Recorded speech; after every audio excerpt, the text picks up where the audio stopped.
មានបុតិចមួយដែលក្នុងគណៈពេលហ្នឹងប្រើជាបុតិចដដែលក៏បានប្រើជាផ្ទះវិស្វកម្មផ្ទះចូលនិវត្តន៍របស់បងក៏បានដែរទីតាំងនៅ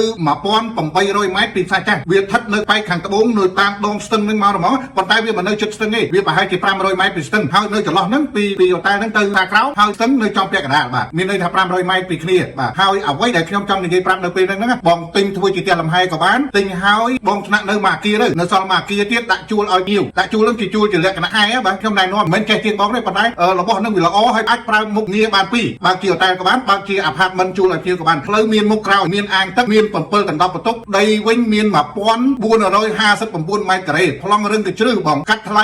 650000បាទហើយចរចាជាមួយនឹងលោកគ្រូធនាគារទេព្រោះអីត្រូវកាត់កងទៅធនាគារនិយាយចឹងមិនមែនថាមិនដាក់បាំងឲ្យម្ចាស់ហូតែលផងម្ចាស់អគារផងគាត់ថាមិនទេនិយាយជាមួយធនាគារហ្មងអត់ទៅតែកុំមិនសិនលោកសារ៉ាត់អីទៅក៏និយាយជាមួយនឹងធនាគារដែរបាទបងចាប់អារម្មណ៍អត់បងចាប់អារម្មណ៍ជាបុតិចក៏បានជា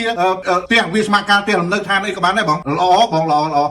នៅមានទាំងអស់អ្វីនៅក្នុងហ្នឹងណាចាប់អារម្មណ៍តាក់ទងមកសារ៉ាត់ឥឡូវហ្នឹង